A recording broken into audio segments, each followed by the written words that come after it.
You ask Tiger to solve. This deals with linear equations with one unknown. The final result is x equals 27. Let's solve it step by step. Group all constants on the right side of the equation.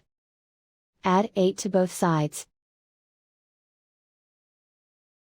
Simplify the arithmetic.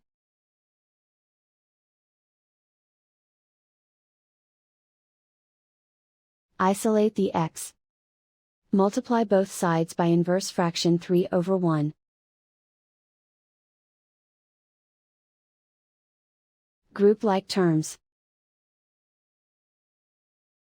Multiply the coefficients.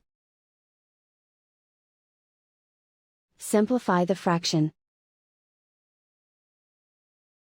Simplify the arithmetic. And so the final result is x equals 27.